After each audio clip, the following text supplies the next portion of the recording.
There we go. So I'm going to continue to reading the last part that I was doing yesterday.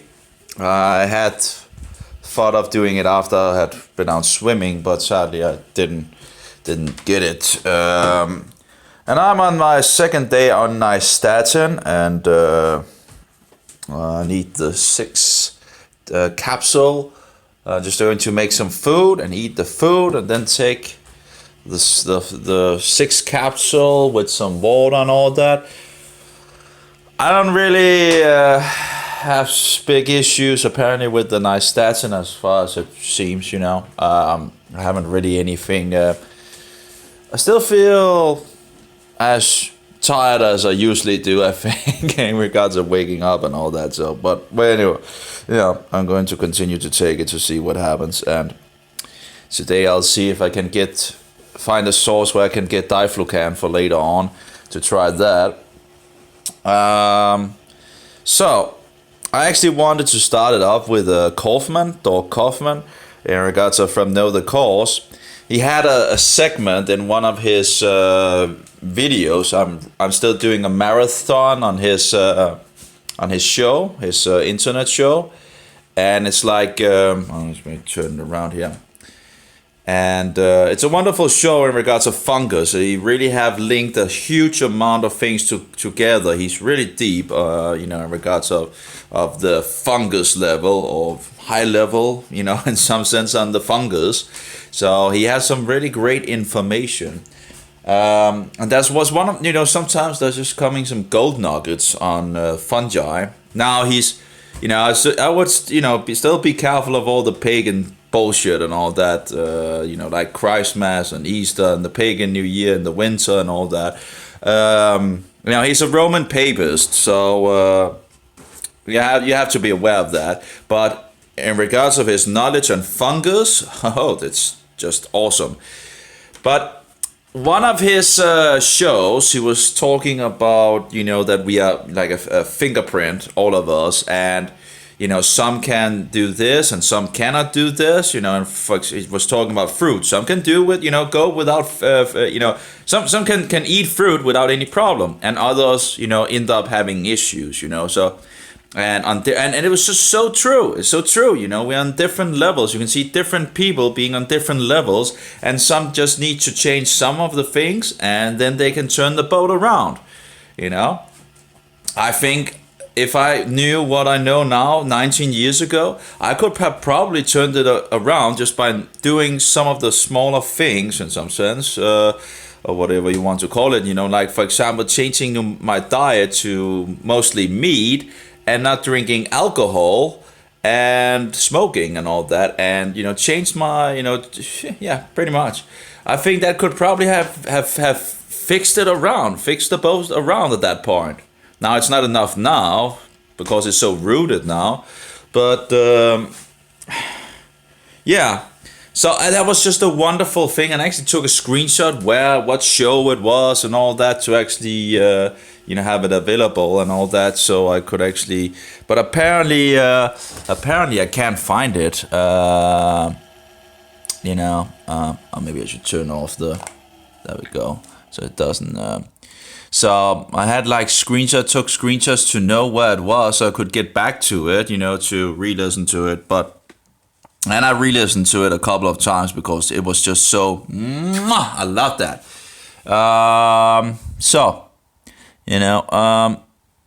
Yeah. So, but let's get on with the book reading. I'll guess maybe I can see if I can find it at some point today. Re-listening to the show that I thought it was. Or maybe just go further, he probably says it on other places as well, but that was really some gold, talking about, we are, every one of us are a different fingerprint, and thereby, some needs just to change some small things to feel better, and others needs to change more, much more. I guess we are on different levels also of being damaged, and again, the body is a very complex machine. No, that was not it. Where was we? Was it this one? No, let's see. No, oh yeah, there we go. Yeah. It's because when it installs new things, it has a way of making a new one. So we were at lesson 5 for fungi, and it was nice time to wake up. That's awesome, you know. And we were at. Did we go through that one? Oh no, I think we got to there, pretty much. Yep. Because we read in regards and we showed in regards to the ascospores and all that. And again, this information said that Candida albicans was like also in regards of ascospores. And again, I don't know why they would say that, because as I understand it, I can't remember that Candida should be able to do this, you know. But maybe it's like, you know, I guess I need to study more and to find out what is true and what is not, because, yeah, there are different informations, and and of course the true information should begin to add up, right, in regards of what is true and what is not true.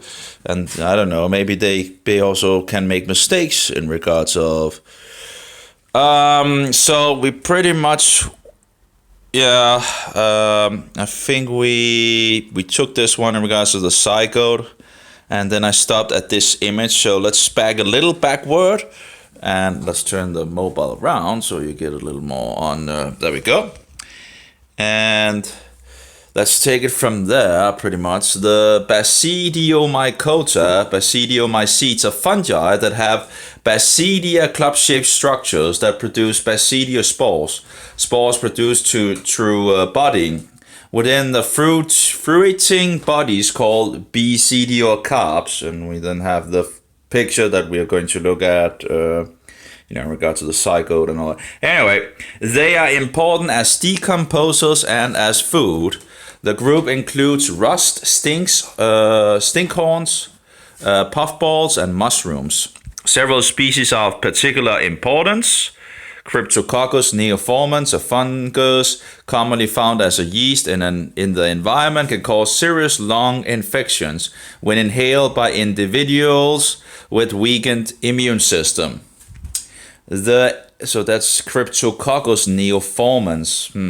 A fungus commonly found as a yeast in the environment can cause serious lung infections when inhaled by individuals with weakened immune system. Again, we have the immune system.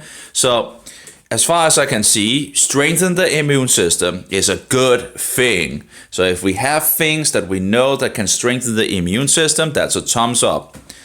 And then, keep away from all the bad foods that actually, suppresses the immune system. And, of course, that will help us to avoid getting sick and getting into issues. So the eatable meadow mushroom, Agaricus campetrice, is a basidiomycete, as is the poisonous mushroom Amanita phalloides, known as the dead cap.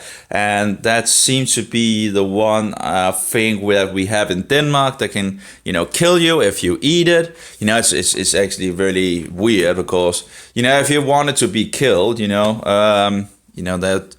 there's things that you cannot buy because they're afraid of, people, this and I don't know. But anyway, in some sense, you could just go out in nature and find these, and I wouldn't advise it because it's really, really, really stupid. But yeah, that's, but, if you're living in Denmark and you're going out to collect mushrooms, there are two of them you need to be aware of.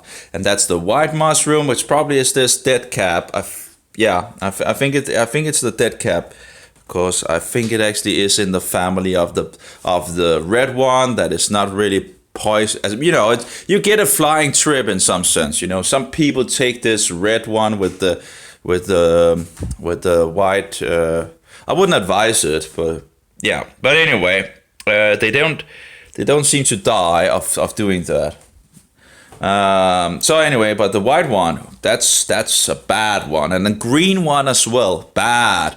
So when you're out, collecting mushrooms in Denmark, if you're going to do that, you really need to know the two most poisonous, So you don't end up eating, something that could be very deadly. So known as the dead cap. Anyway, what you don't know might kill you. In that sense, yeah, that's a pretty good saying, I guess. Or might hurt you. The deadly toxins produced by apholites have been used to study transcriptions. Okay, so here we see the life cycle. The life cycle of a basidiomycete alternates a haploid generation with a prolonged stage in which two nuclei decayon are present in the hypha. So basidiomycete life circle. So here we have the germination, mycelia formed. There are two mating types, plus and minus. And then we have mycelia one in, and you see them beginning to get closer to each other. And as I understand, there's something that they releases so they can easily find each other. And plasmogamy fusion between plus and minus mating types results in a formation of dekaryotic mycelium. Well, apparently, it then shoots out another mycelium, apparently. They call it mycelium here, but again, some say that mycelium is in regards to when there was more, right? But yeah, it's like a little here and a little there. Anyway, but apparently this shoots out another, I guess, hypha. Apparently they call it a dikaryotic mycelium, whatever. Sexual reproduction. So we get into mitosis under the right environmental conditions. Basidiocarp forms. Gills of the basidiocarp contain cells called basidia. Okay, so the basidia is underneath, I guess, in regards to the gills, like gills on the fish, but just underneath the and that was in regards of when I collected mushrooms many years ago, just on a noob level and all that. One of the fungi, you check the gills to see if you got the right one, because it actually looked a lot like the poisonous form. But one of the ways that you could distinguish these two was to look on the gills, and the poisonous form only have white gills, while the eatable has brown gills. And they were incredible tasty, by the way. They were really, compared to the ones that you find in the shop and all that. But still, I remember, at the time where I collected mushrooms and all that, I was still, somewhat concerned about collecting things and eating them and all that. And anyway. So, karyogamy basidia from diploid nuclear. And then we have the zygote. And meiosis. 4 haploid nuclei are formed in the basidium. Where's that? Is that underneath it or something like that? Basidia formed diploid nuclei. 4 haploid nuclei are formed in the basidium. And basidium with 4 nuclei, 1 N. Not sure what that.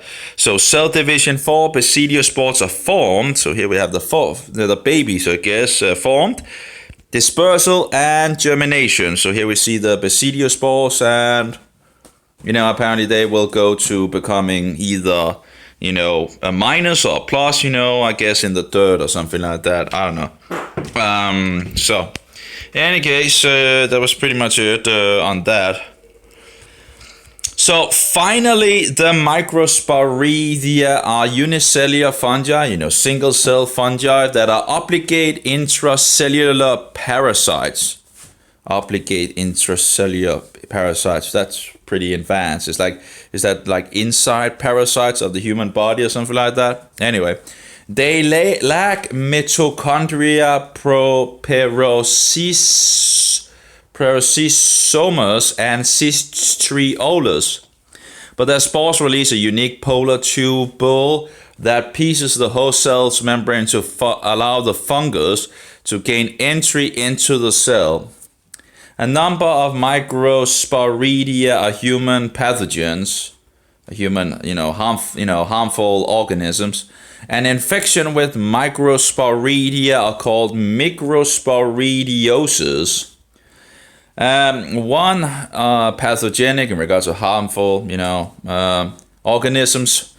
Species is Enterocystozoanbieneusi, something like that, which can cause symptoms such as diarrhea, cholecystis,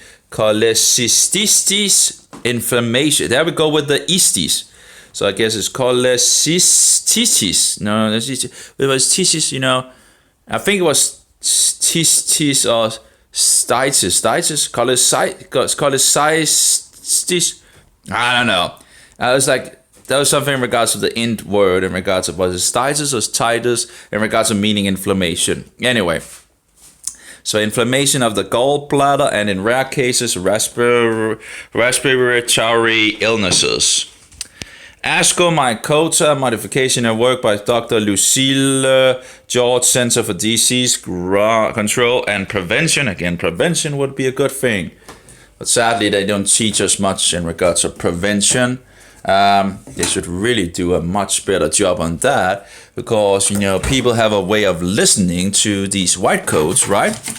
So if the white coats go out and actually tell the truth about health and all that, maybe the population would, maybe more would actually listen.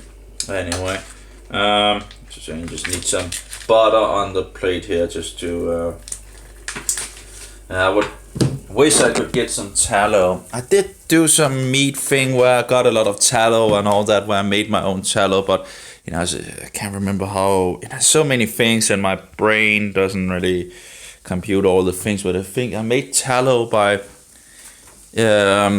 Anyway, see if I can get that going again instead of using butter.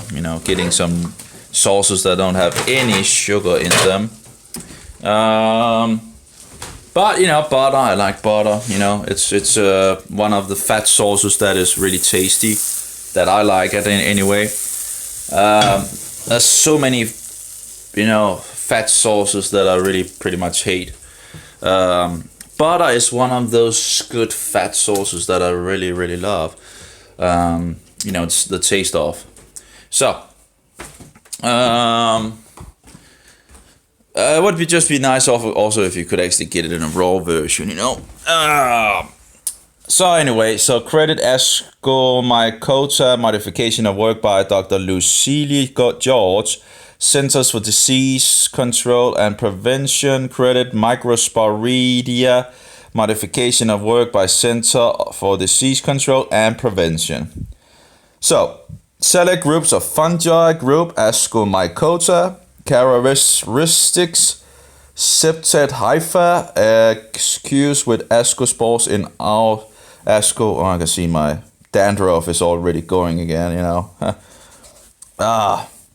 It's not that many days that I actually fixed. I should have. Let's see here. The moon. Yeah, it's full moon was. Looks like 5 days, 5.6 days that I chopped off my hair. And yet, I still had dandruff. I can see it on the mobile screen. It's just incredible, I guess it could be worse, and I guess it could probably also become worse. Anyway, group Ascomycota, characteristics: septate hypha, ascus with ascospores in ascocarp. Or carp, conidiospores, examples: cup fungi, edible mushrooms, morels, truffles, Neurospora, and penicillium. Medical important species. Oh yeah, we can make. Maybe not. No, that's not it. Apparently, in regards of issues, I guess, for the people, Aspergillus, which seems to be a very important one in regards of mold. Then we have Trichophyton species, Microsporum species, Epidermophyton species, Blastomyces dermatitidis, and Histoplasma capsulatum. Here we have an image of an Aspergillus niger, and again, one of these Aspergillus was like 90% of the issues of Aspergillus was one specific species.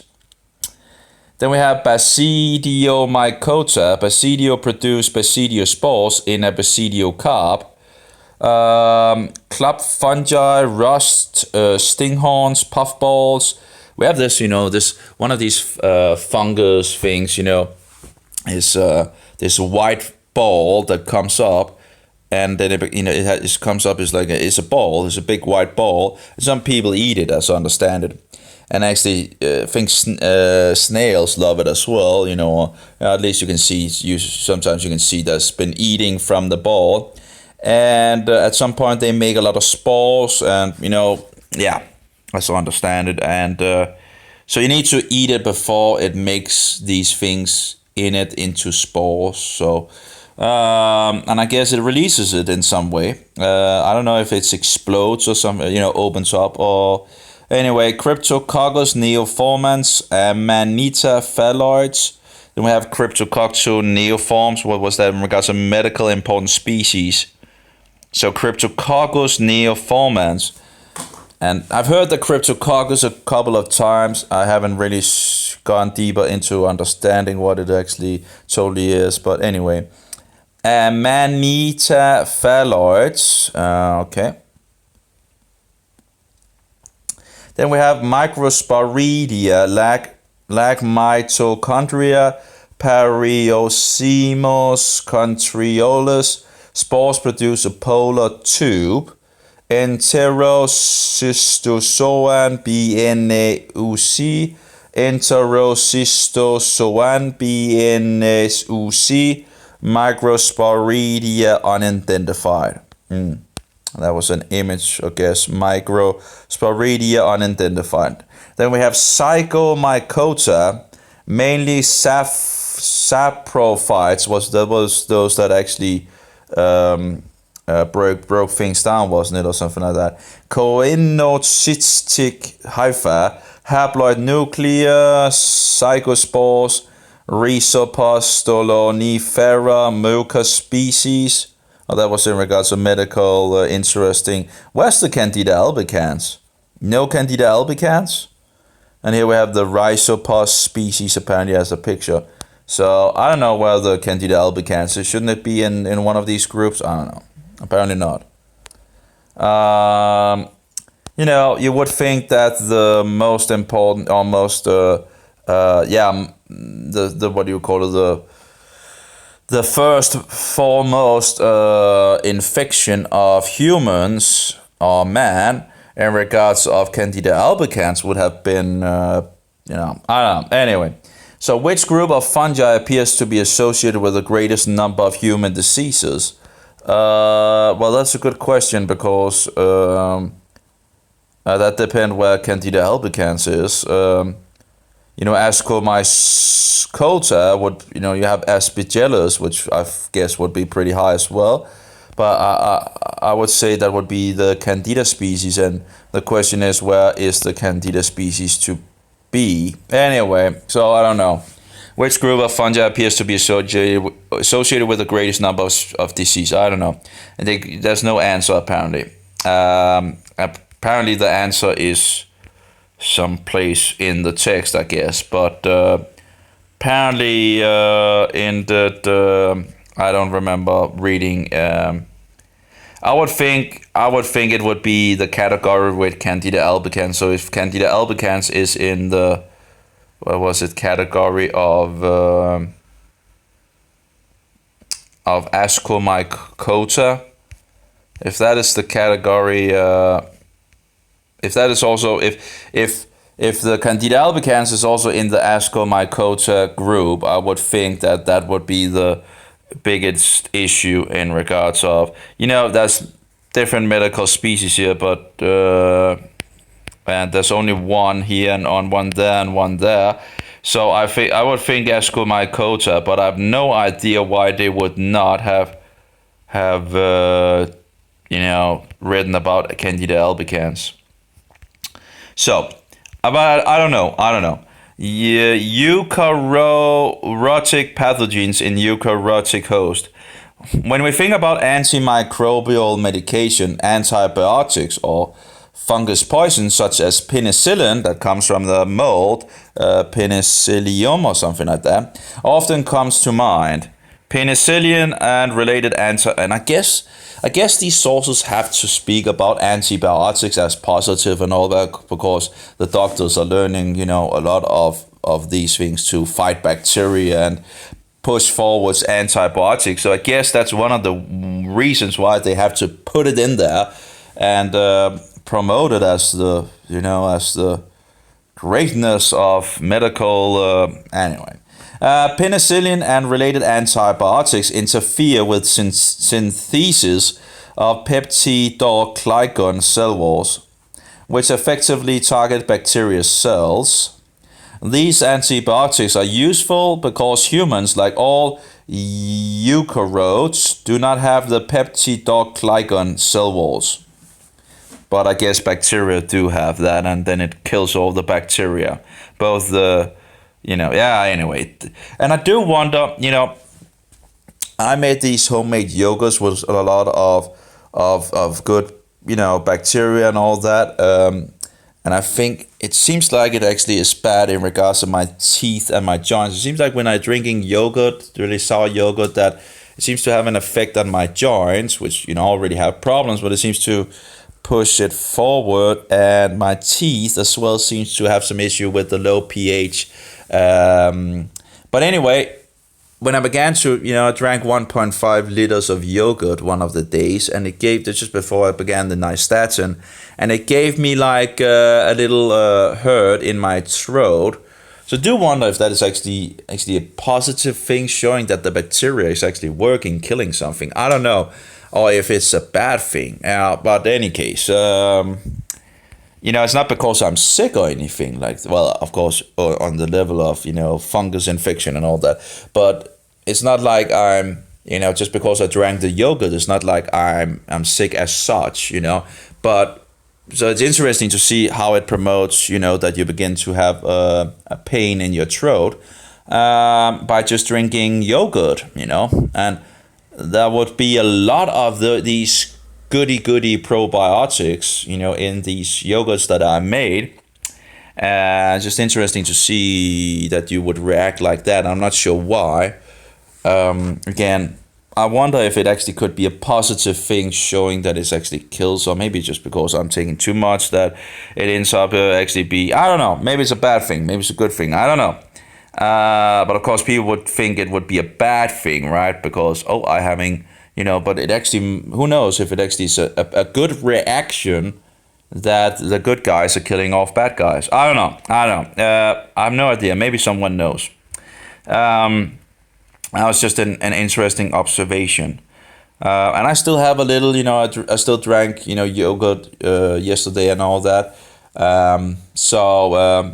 And it, it came after drinking, these, 1.5 liters of yogurt, which is also pretty much, and it was really low pH and all that. So it would be some of the most, forceful, probiotics, I guess, Anyway, let's see here. Developing medications that are effective against eukaryotic cells, but not harmful to human cells, is more difficult.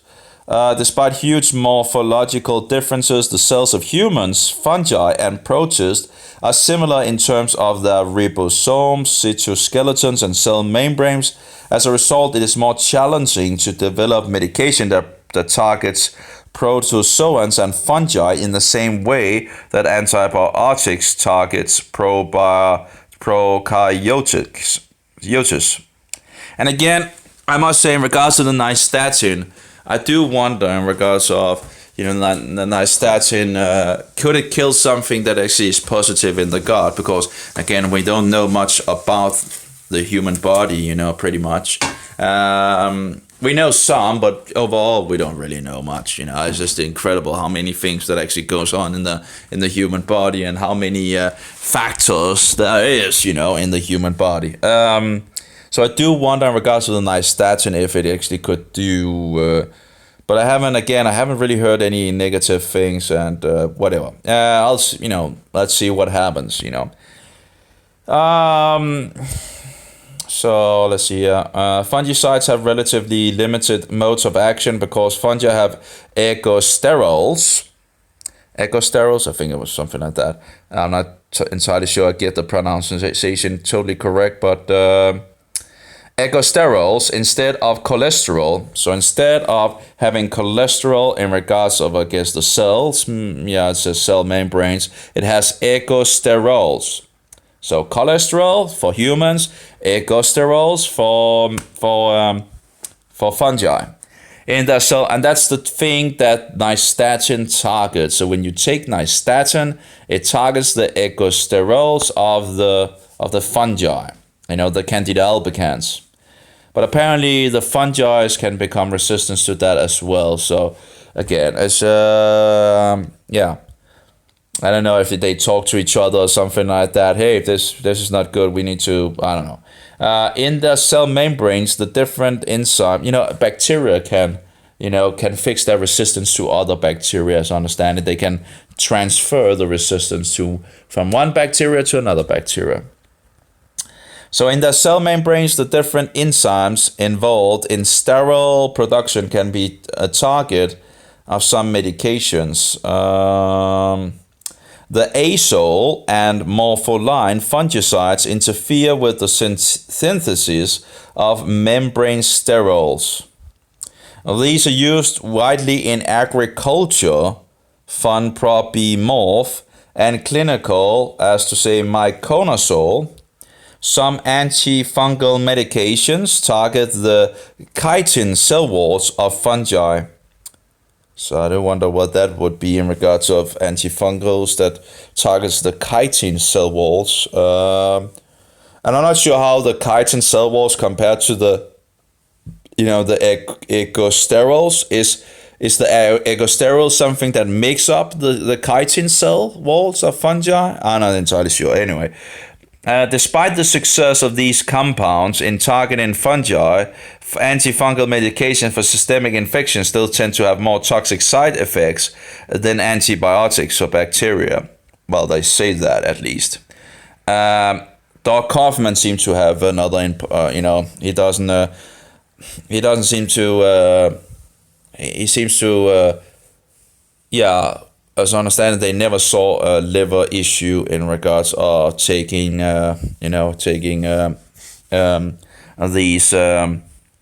what's called it, elevated liver levels or whatever he talks about. He says he never saw anyone get a elevated liver, but he has other ideas that why it might be that it happens and so forward. But anyway, something about that the liver can actually be restored right in the body. If we give it like the right things, like it was like milk thistle, what is promoting in regards to restoring the liver, right? And I think that was something in regards to dandelions or something like that. Or dandelions, dandelions. Roots, I think it was that also was. I don't know. Anyway. I heard someone talk about that. But whatever the case, it's to have more toxic side effects than antibiotics for bacteria. So I don't know about that, but apparently they say that. And nystatin, for example, is actually on the totally opposite, because as I understand, that's actually the less. That's the less dangerous drug that they could ever prescribe, because it's localized in the gut. It's not going to be absorbed or very little. So actually it should be one of the less dangerous drugs they have, or the least dangerous drug they have. So anyway, part 3 apparently there's part 1, 2, 3 apparently. Sarah is relieved the ringworm is not actually a worm. That's also weird, right? Why are you calling something a ringworm if it's not actually a worm? I guess it's the appearance of it that makes the name, but still, but wants to know what it really is. The physician explains that ringworm is a fungus. He tells her that she will not see mushrooms popping out of her skin because because this fungus is more like the invisible part of the mushroom that hides in the soil. He reassures her that they are going to get the fungus out of her too. So the ringworm is just the what is it? Because the fungus is more like the invisible part of a mushroom that hides in the soil. Okay, what do you say? He tells her that she will not see mushrooms popping out of her skin because this fungus is more like the invisible part of a mushroom that hides in the soil. But could the fungus also be... I don't know. Anyway, the doctor cleans and then carefully scrapes the lesion to place a specimen on a slide. And I don't know why no one did that in regards of the tip of my penis. But anyway, you have to take a sample to check out for Candida Albicans. You know, in regards of what's it called, balanitis. The doctor cleans and carefully scrapes the lesion to place a specimen on the slide by looking at it under a microscope. There was something in regards to fungus also being able to destroy the skin. I saw a video where they were zooming in on a penis head, and I think it was a doctor or something like that, and he showed the skin damage that could be done by fungus on the penis. So I do wonder if that is some of the things that I have down there. I don't have a microscope. I've seen you can get these microscopes that you can hold and you can use them for different things. Have tools, so you can look in your ears, you can look in your nose, you can look in your mouth. There's these things, you can put on it so it makes it easier. And you can look on your penis, for example. And one of them is like 200 times, zoom. And I've seen one that it should be 500 zoom as well. I don't know how much difference there is on these two, which one is best and all that.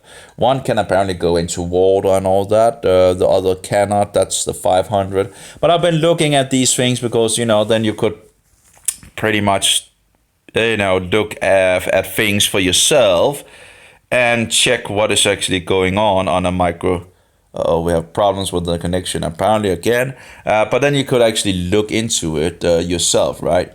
And look on your teeth, what is happening in your teeth. Actually, the teeth thing was very, very interesting. So you could just plug the microscope to the mobile and have it on the screen. And then you could stick it in your mouth and then you can look at your mouth. It's really nice to be able to see what is actually going on in there. Because usually the doctors, would have, looking into your ears or looking into your mouth or, whatever and all that. And now you can do it yourself and look what is actually going on in there, So without any big struggle. But that was like it's like a pin or elongated pin, you buy. And 200 times and 500. I can't remember the names of it. Of the microscope, and I probably can't find it on the fly as such. But anyway, I was looking at those it would be nice to be able to, and also I was looking at a microscope because then I could.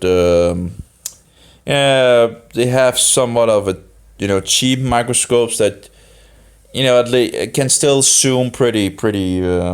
And then, should be pretty good quality as well and all that. And that would, of course, be interesting to do some of the studies for yourself to check if you could maybe find Candida albicans.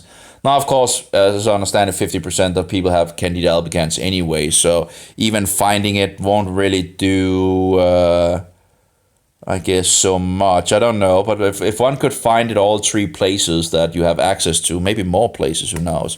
Like the mouth and the penis and maybe the butthole. I don't know. But if one looked at those 3 places and figured out, hey, there's Candida albicans, at least it's not totally impossible, that, at least it's, I don't know. Maybe it doesn't really do much. But, of course, again, if 50% have it without any issues, Yeah. But anyway, it could be interesting nonetheless. And also the dandruff, maybe taking some samples from the skin on the head, scrape some skin samples off, and look on that under a microscope as well and see what is going on up there. Would be nice as well. Maybe see if one could take a sample of the ears as well. It's pretty itchy as well. And I still need to try something that Doc Kaufman is talking about in regards of olive oil, putting a few drops of olive oil in there. I think I overdid it last time where I just became pretty much deaf for a couple of days. But I put a lot of oil in there and that was way too much. As I understand it, he only recommends a few drops and then, it shouldn't block the... But anyway, I have to try that. Should be able to help on the itch. And it did seem to actually help on the itch. The problem is I became deaf, so I couldn't really hear much. Because it blocked it up. So anyway, Sarah is relieved, but as I understand it, seems like the body can suck the oil up. It's as time goes. But when you have put a lot of oil in it, it takes a little time for the body to actually suck the oil up. So anyway, part 3, Sarah is relieved. The ringworm is not an accident. Well, we already pretty much took that. The doctor cleans and then carefully scrapes the lesions to place and of course, it would be it would be nice to also get the itching in the ears away. I didn't really think it would be a fungus problem because I actually got it when I did essential oils where it gets in the air and all that, and I got so I actually thought I had damaged mine, but this seems like the olive oil actually helped. So I wonder if it could actually totally fix it. I'll have to try that out, and hopefully don't do more damage.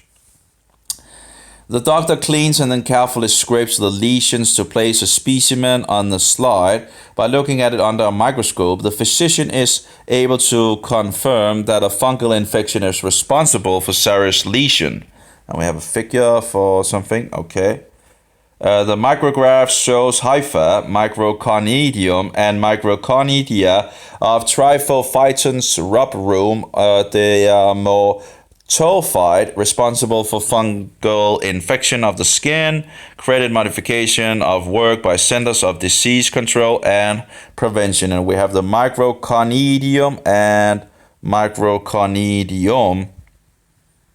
It's interesting because one of the bacteria I had in one of these computer games actually just looked like that thing, and this is apparently a fungi and another, I don't know. Anyway, okay, the meat seems to be pretty done.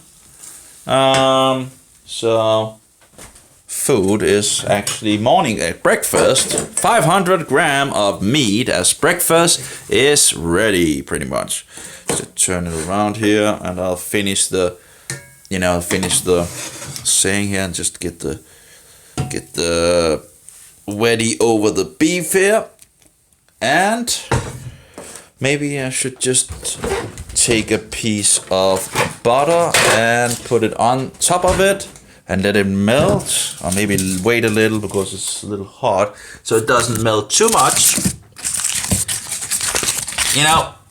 Butter in its state of nearly melting is just tasting so good, and the problem is with butter, if it actually melts it, then it runs down. I guess that was one of the things that is nice with white bread, for example, that you can actually the bread will suck up the butter. So, but again, bread has sugar and all that, so you will feed the fungi by that. So okay, so the doctor cleans and then carefully scrapes the lesions to place a specimen on the slide. Again, I think they use one of these scalpels or something like that to scrape a little of the skin. I guess you have to be very careful if you do that on a penis.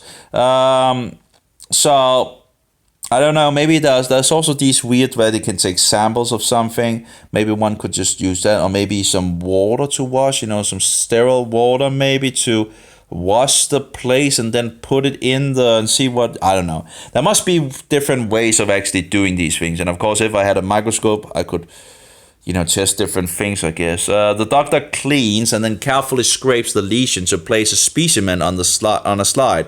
By looking at it under a microscope, the physician is able to confirm that a fungal infection, and I do wonder in regards to the itching and all that I have all over my body, but I'm not sure it's on the surface of the skin or more digged into the skin overall, in regards of, I don't know if I would see anything if I took skin samples,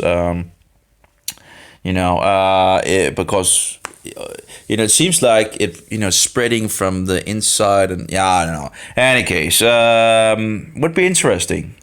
The doctor cleans and carefully scrapes the lesions to place a specimen on the slide. By looking at it under a microscope, the physician is able to confirm that a fungal infection is responsible for Sarah's lesion.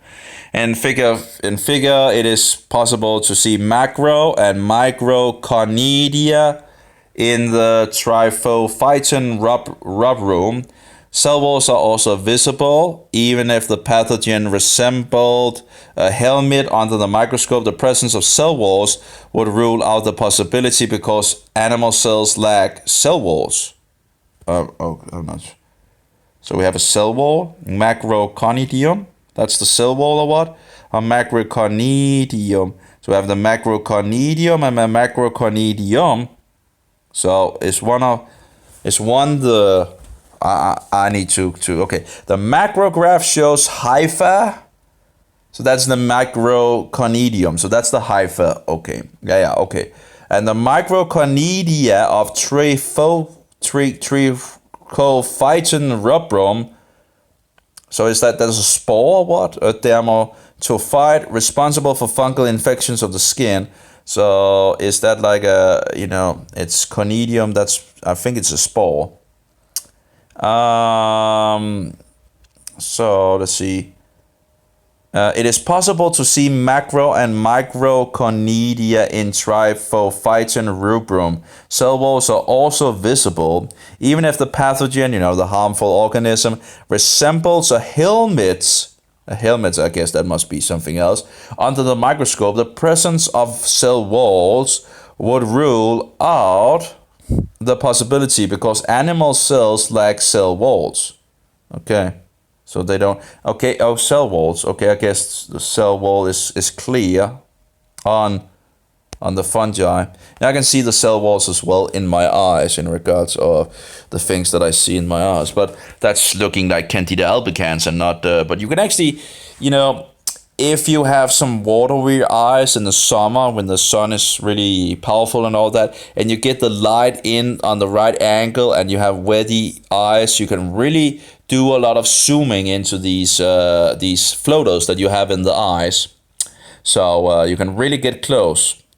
But the problem is when they're flowing around in your eyes, it's a little hard to keep focus, because they are in motion. The doctor prescribes an antifungal cream for Sarah's mother to apply to the ringworm. Sarah's mothers ask, what should we do if it doesn't go away?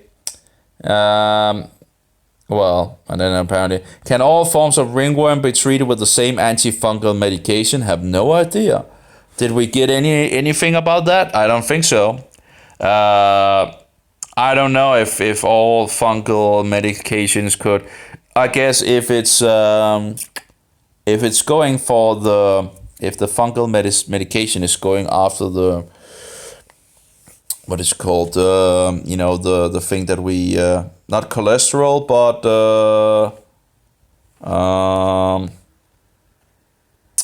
I can't remember even what it's called, the ecosterol.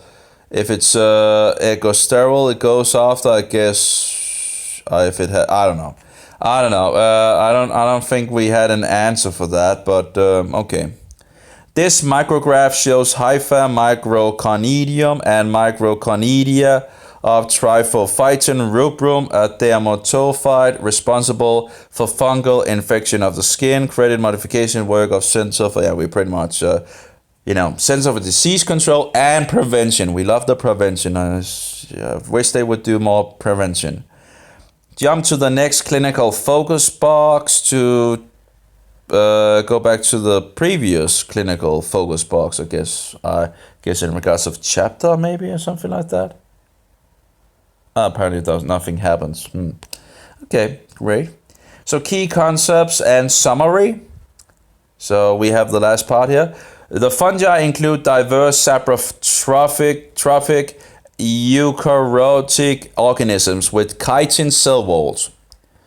Fungi can be unicellular, as to say single cellular, or multicellular, as to say multiple multicells. Some, like yeast and fungal spores, are microscopic, whereas some are large and conspicuous. Reproductive types are important in distinguishing fungal groups. I'm not sure how that, reproductive types, I guess it's in regards to how they, I don't know. I guess shows up would be in regards of, but the spores themselves seems to be looking like, but those that release the spores seems to look a little different things. The flowers in some sense of the fungi seems to be different looking. So maybe that's the thing they mean. I'm not. The reproductive types are important in distinguishing fungal groups. I think that would be probably in regards of of that. You see the aspergillus, it's like a huge flower or something like that, Anyway, and then we have sometimes where it produces like the, what was it called, inside the cell. And anyway, medical important species exist in the 4 fungal groups: Psychomycete, Ascomycete, Basidiomycete, and Microsporidia. Okay. Members of Psychomycota, Ascomycota, and Basidiomycota produce deadly toxins. Oh. So not the last group, not the Microsporidia. So only Psychomycota, Ascomycota, and Basidiomycota produces deadly toxins. Yeah, nice to know, right? And we are inhaling these things, and some people just want to, it's not really a problem, and blah blah blah, right? Some people just, it's not a big problem, and blah blah. Well, maybe it's actually a bigger problem that we. Then we know, let's put the butter on the beef. Wonderful. I do wonder how much beef I actually would eat in a day. I should actually try checking out how much would I actually eat a day to actually feel full. Also, at least I know I eat 500, and I probably also eat a kilo at least in a day. So I would think I would be up on a kilo of meat a day to keep my body happy. I might be up on 1.5 kilo a day actually of meat to have my body happy. If I only eat meat. And how much money would that be in a day if it's like 20 kronos for 250? That would be 40 kronos. Actually, 120 kronos a day to then keep me. That's actually, if you buy a ribeye, the ribeye is actually more expensive than that. So, and sometimes you can, I've seen this be on, sale at some point where it was 15 kronos for 250 grams. That was actually pretty good, I think. Already pretty good price, and I don't know if you can get it cheaper, but you also have to get some quality, right? And anyway, at least the meat that I've found here is the best that I've tried. In regards of it's still some it's juicy. It's not dry. And that's the thing if you actually get grounded meat without fat, less fat, it gets so dry. I do wonder how much fat there is actually. I think like 8 to 12% fat of these things that I'm eating at the moment. But yet, even if it's the same fat content, you still have differences in regards of the meat.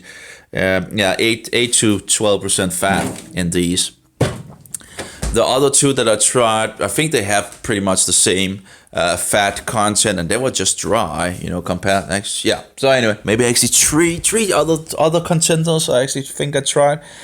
Anyway, so medically important species exist in 4 fungal groups: Zygomycota, Ascomycota, and Basidiomycota, and Microsporidia. Members of Zygomycota, Ascomycota, and Basidiomycota produce deadly toxins.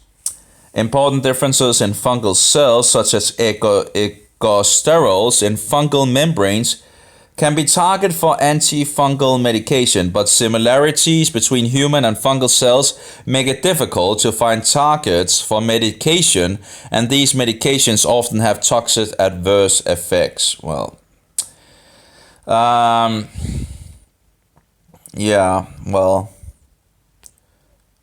diflucan seems to be the most popular being used as far as I can see, but fill in the blank. Non-septic hyphae are also called, apparently, coinocytic.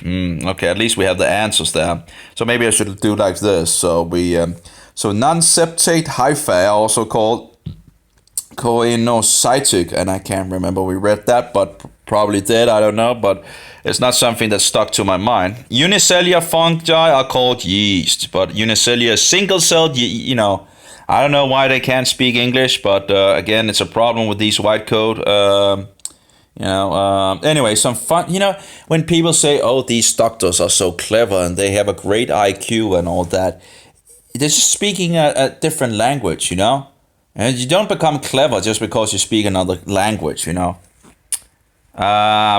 If I speak Danish to English listeners, they wouldn't understand anything, Well, very little at least, because the languages are pretty far from each other, it seems, So anyway, some fungi have proven medically useful because they can be used to produce, antibiotics, right? Yeah, fungus poison, yeah, against life. And again, I do really wonder who made up this name in regards of antibiotics, which means against life. Is it a word that came before they actually figured out that was there some clever guy that actually found out this is actually not good for the living body? Anyway, so short answer: which genera of fungi are common? They are typhites.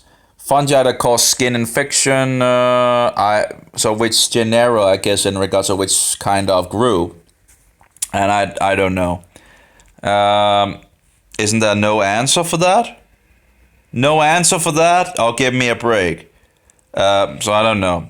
What is a dikaryotic cell? No idea. Where's the answer? No answer. Give me an answer. Oh well. So we pretty much got through that. There's a practice thing here. Let's see. Restart, assessment, and all that. There's only 3. Mushrooms are types of which of the following? Type of which of the following type? Well, the Candida is the spore, but I don't think that's the polar tubal Basidiocarp. I have no idea. Which of the following of the most common cause of human yeast infection? Candida. Oh, that was actually a really good question. Which of the following is an ascomycete fungus associated with bad droppings that can cause? Oh, that's actually that would be bad droppings that can cause a respiratory infection. Wasn't there in regards of the doves, or if inhaled? Anyway, it's the Histoplasma capsulatum. Anyway, that was number 2, was pretty good because it actually, which of the following is the most common cause of human yeast infections? I have Cryptococcus, we have Candida albicans, we have Plastomyces dermatitis, and of course it's Candida albicans. And again, we didn't have much about Candida albicans, I think. Oh, we also have Aspergillus fumigatus. And actually, Aspergillus fumigatus, I think, was the one that is like 90% of all the infections of Aspergillus is fumigatus. I think that was the one. We can check it up. Let's see here. Aspergillus. Aspergillus. Fumigatus. And 90%, let's see, we should have written 90% just to have it verified. Let's see if it finds anything.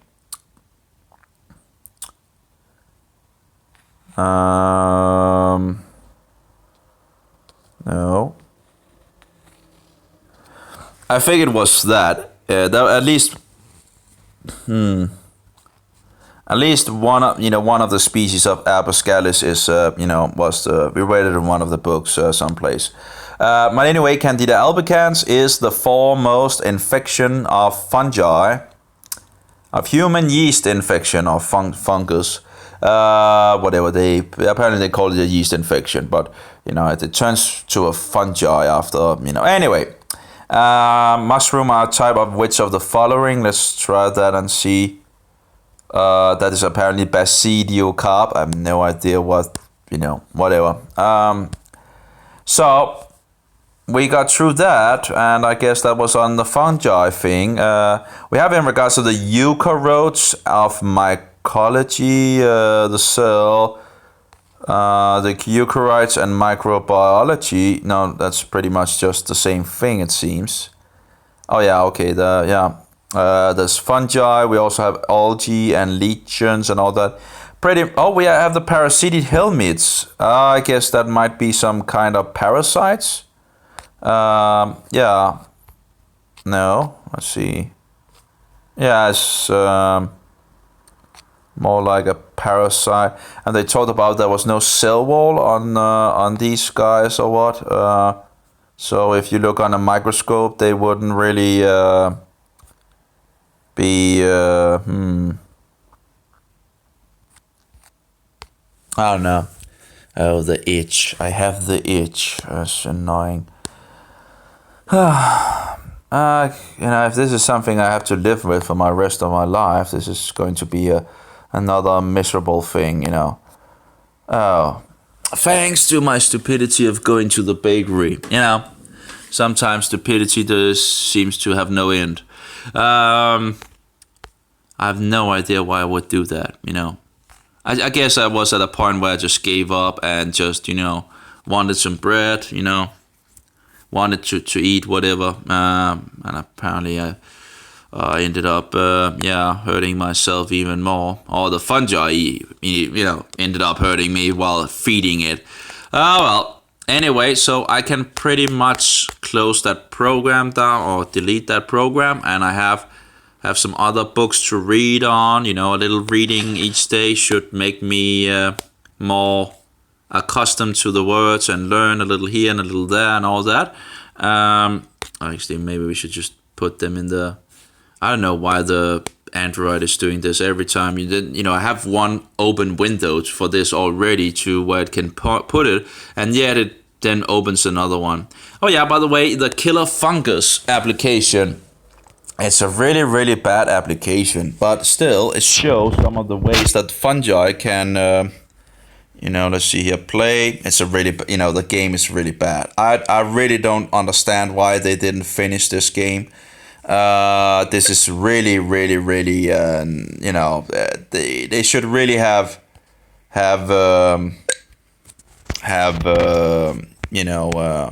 worked more on this before releasing it. It's just but anyway, you have morph and activation. Fungus morph into a powerful hypha, that would be the string, that can explode out of a macrophage enemy. Well, the macrophages are in regards to the immune system. Then we have toxins, that would be mycotoxins. Toxins on activation release powerful toxins into the surrounding environment.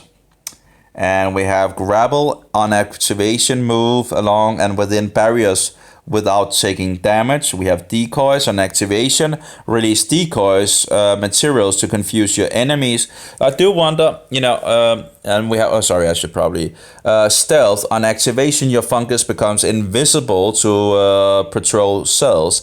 And we have the shield, activate shield and reduce damage from macrophages and neutrophils and T cells. Now, I do wonder how many of these the Candida albicans actually uses, but decoys. I wouldn't be surprised if it actually used decoys as well. And apparently we don't know everything in regards of a Candida albicans yet. The website from where I got this game, they talked about finding a new poison that Candida albicans was releasing that was dangerous to humans as well and all that. And as I understand, it's like 75 or 7. It's a good number of toxins that the Candida releases and makes your life miserable. And but anyway, I do wonder if it also have decoys. So when it releases its spores, it will probably release toxins and decoys at the same time, so the babies have the greatest chance of survival. That makes total sense, in nature, you want to, and also in regards to how fungi seems to work in outside. So why wouldn't it release the toxins while the spores is released as well, to again give the biggest chances? Because also we see that they use the toxins to battle each other as well, in regards of food sources and all that. I saw that in a nature program, for example, from BBC, where they were talking about these two fungi. I can't remember if it was mold and mildew or something like that. They were eating a bread, at least. And you can see the differences of these. And apparently they talked about that they were both releasing toxins to battle the other, So they were using toxins, So... But I do wonder if these toxins also help to, to fertile that the babies have a greater chance of surviving and not being eaten up and all that. So anyway, it's a really bad game, really, really bad. But it does, show some of the ways, I guess, a fungi can get around things. There was another game where you play the bad guys, but I'm not sure if one could learn anything from that. Pendy something. I don't know if you can make fungi in that game. That would be interesting, of course. Maybe one could learn something. I don't know. Get some more knowledge on the...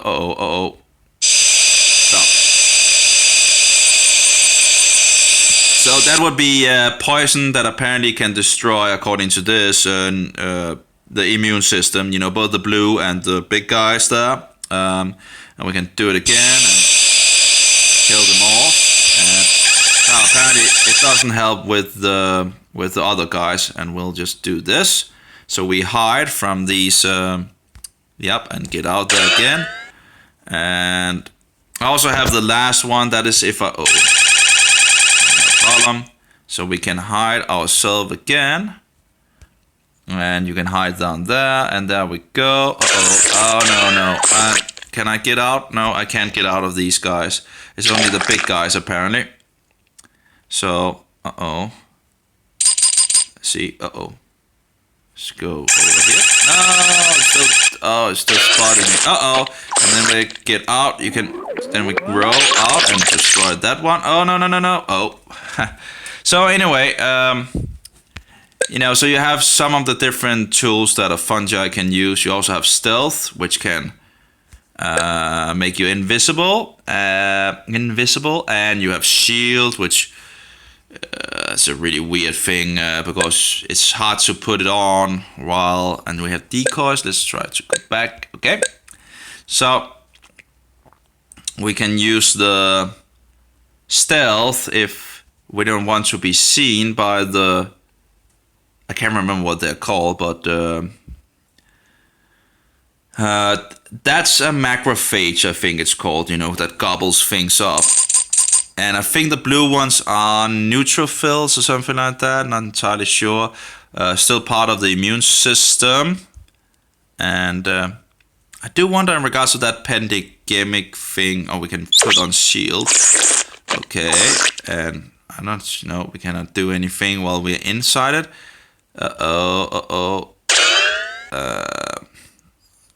And we can do like this, and then it gobbles up. Apparently, we have a problem. I wonder if you can put shield on, and yeah, okay, that actually helped. Usually you just get killed, and I got hit 2 times. So, okay, so that's one way of using the shield, I guess. and we have to be careful because some of the skills damage yourself, you know. So that were pretty much the skills you can find in the game. And the game is, you know, they really should have worked more on the game, but you know, it's nice to see. You have had the macrophage, the neutrophil, the patrol cell, and the T cell,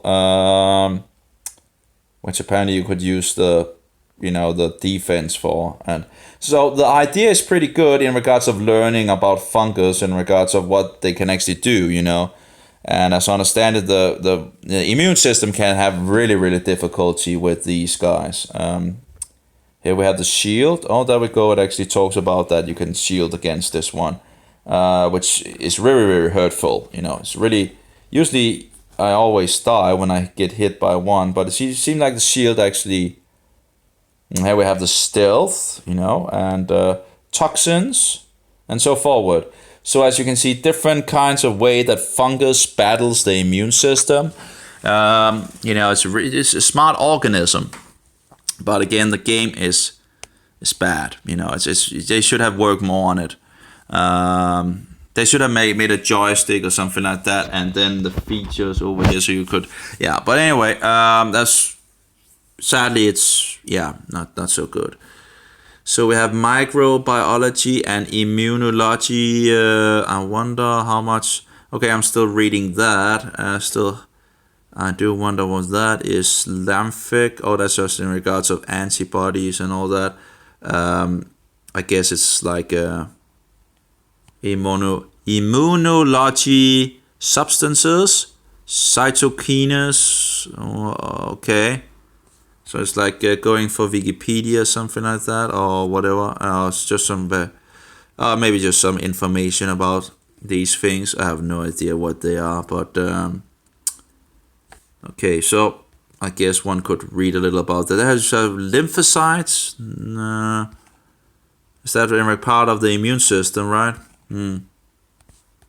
And cellular. And yeah, I don't know, B cells and T cells, I have no idea. But I guess one can read a little about that if one wants to know more about that. Antigens, oh my. Macrophage, that was them in regards of, oh, here we see a picture of them. Whatever.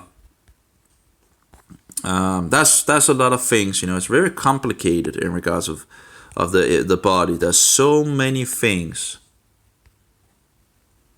That's a lot of things here, but I'm not sure how much in regards of fungus there actually is in the program overall.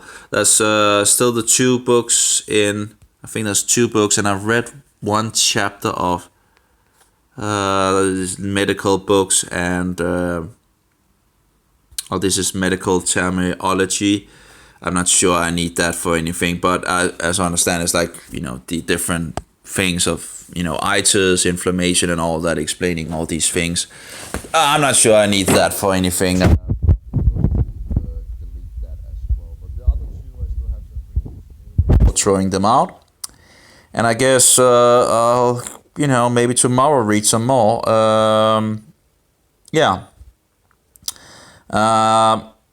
And maybe, you know, I should look into I think it was like called pandemia or something like that.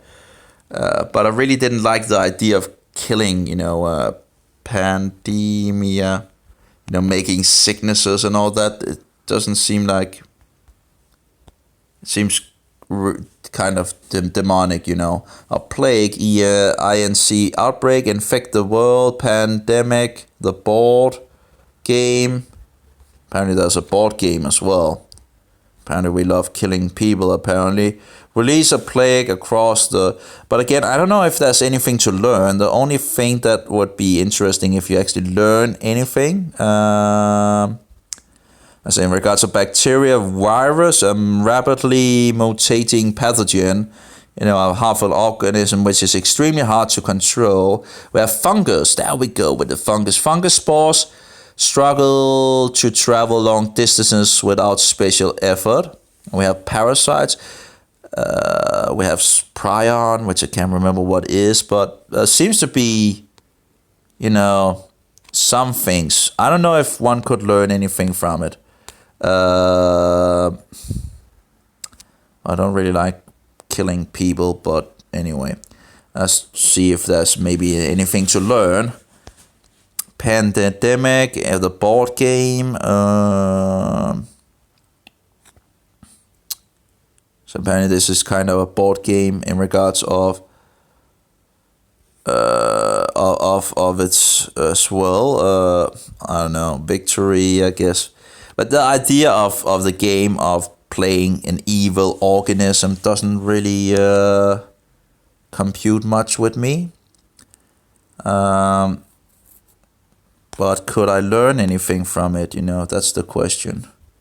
Can you actually learn in regards of, making bacteria and, is there anything that, it's just natural disaster? I'll just try it and see if, universe pandemic, what is that? Is there anything in regards to sickness here?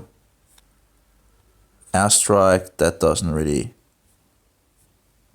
Mini factories, cradle of life, feel the heat. I don't know. Infect the universe.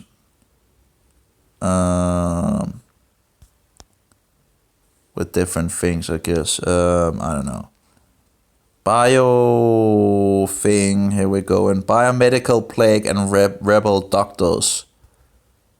So here we have something in regards to the body, circulatory, respiratory, digestive, nervous, muscular, renal, skeletal. I guess you could learn a little in regards to the body, maybe. I don't know. And here we have the pagan symbol of the medical mafia, by the way. We have different things of opening up risk factors. I don't know. I really don't know if this is a disease strategy simulator build the ultimate illness. Again, it doesn't really seem like why are we not playing the immune system and actually defending the body? Pandemic. Seems like there's a huge amount of games like killing and all that instead of actually defending against these. Cell Lab, Evolution, Sandbox, that's just bullshit, Evolution. Yeah, I don't know. I guess I could try this one as well and see if, I'll and the pandemic board game, I don't know about that. But discovers cure easily, treat efficiently, re-examine research. I don't know. Anyway, I'll stop this now, and it reminds me of the thief oil that they, where the thieves were robbing people or the dead people. I guess it's a little hard to rob dead people. I guess if your jewelry is in regards of other family members and all that. But anyway, they had this oil that made them immune to the plague, and they robbed people. And that's the story, something of that nature. Anyway, may Jehovah bless you, and may Yeshua be that most precious pearl, and don't let go of him when you figure out who he is. Read the Gospel of Matthew, Mark, Luke, and John if you want to find out who Jesus really is, instead of all these fake versions that is out on the market, and there are many. And may the Holy Spirit, the Spirit of truth, be in us all. Amen. And have a good one, all of you. I'll guess tomorrow I'll read a little more, maybe, and I'm going to eat and see if I could get myself to go to the swimming and, see if I can fix my back. I don't know if everything is going downhill, and I need to see if I can get some diflucan as well. Oh yeah, and the nystatin, of course. I need to take the next nystatin. But really, in regards to taking nystatin, I really don't feel that much difference at the moment as such. I might feel little, but it's not really, a big issue as such, it seems. I guess I feel as tired as I always do. So, anyway, have a good one.